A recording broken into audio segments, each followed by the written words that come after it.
let's have a discussion about whether someone is or is not a stalker. I want to answer a question that I was asked by someone, which I wanted to, I don't really do a whole lot of this. You guys tell me if you like these or not. I've done one before. But I felt like I wanted to read this one. This person messaged me in my inbox, and then I think they blocked me, which I'm not surprised by that. I don't think it was anything that I did. Sometimes when people confess things, they kind of want to, they have like a moment, and then they kind of want to distance themselves away from it. I used to deal with it all the time. In corrections. Hi, my name is Dr. Natalie Jones. And so let's have a discussion and decide whether or not this person is a stalker.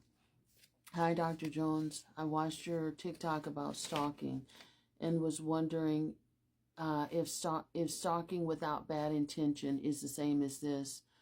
Around a year ago, I had a problem with stalking. I've now stopped. But when I do it, it was more about curiosity, and instead of something like coming back into an ex's life or sabotaging them, I felt relieved when they moved on from me.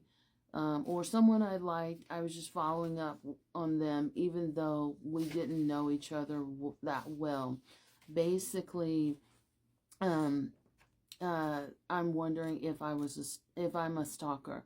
When I say I had a problem, I mean it was just ruining my self-esteem because of how much I would look at a woman's Instagram because of how beautiful she was. I was doing it a few times a week.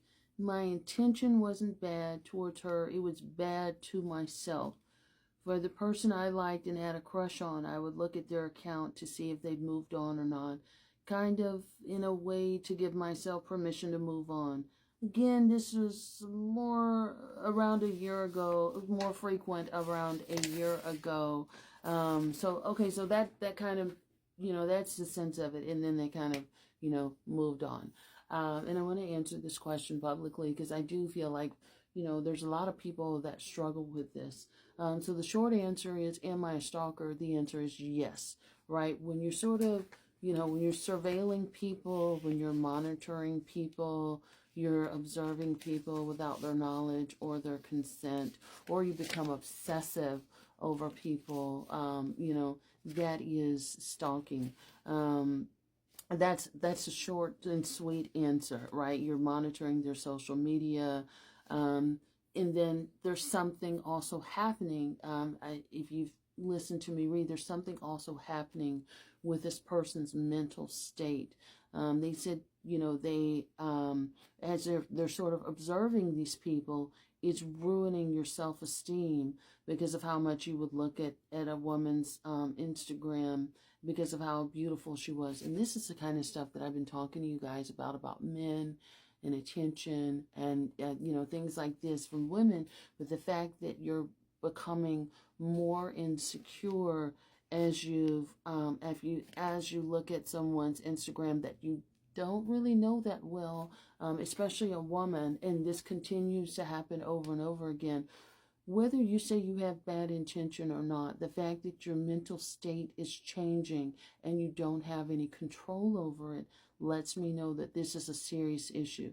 And while you may have stopped temporarily, and sometimes when people stop things temporarily, it's not necessarily because, they just suddenly stop stalking. Life gets busy, they may have to work, people get locked up, all sorts of things happen. I'm not saying that is the case with this person because I genuinely don't know, but I don't necessarily buy, I don't know that I necessarily buy, and I'm not a treating clinician here, but just based off of my, expertise, I'm not necessarily buying that this person just sort of stopped just in all is well and all is cured, especially considering that they would sort of do this and spiral downward as they're looking at someone being happy, being beautiful, and that actually affects their mental health in a negative capacity.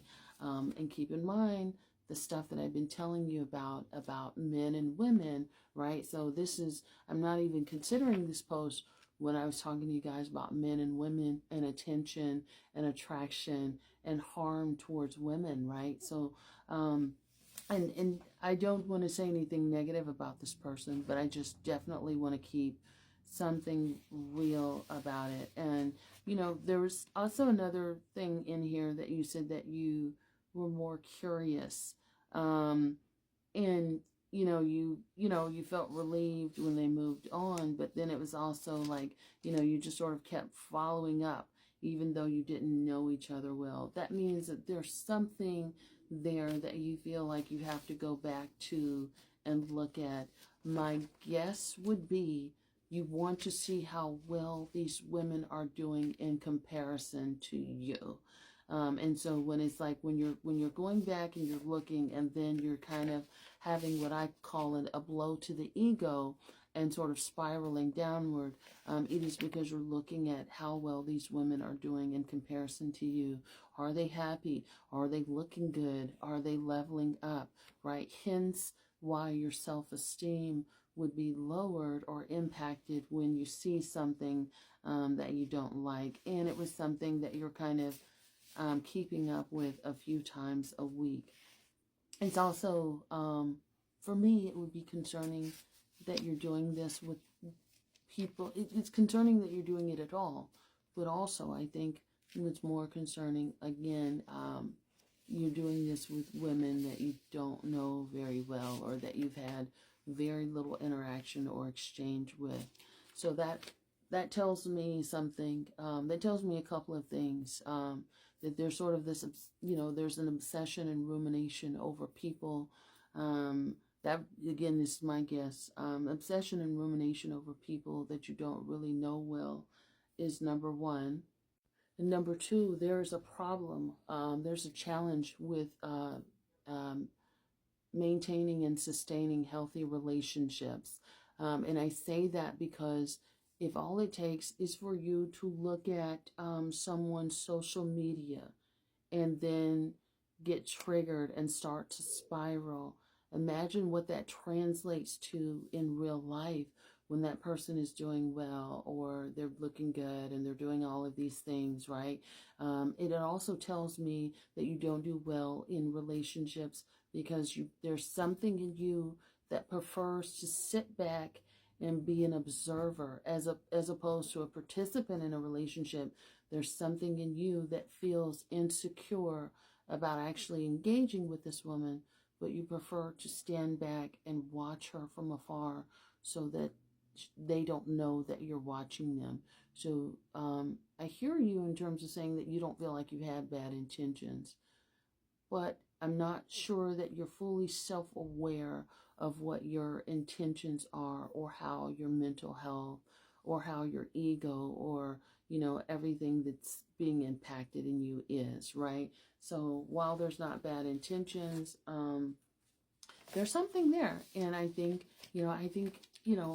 again, recommendations that I would make would be to definitely go and see a professional about it, because this is not a one and done.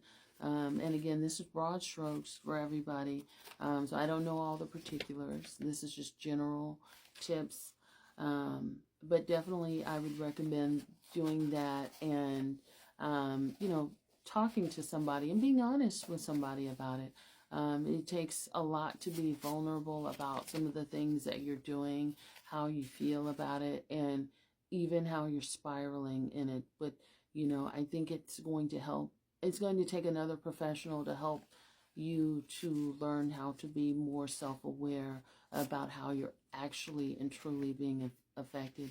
But I definitely think there's something a lot more severe going on. And so you guys tell me what you think.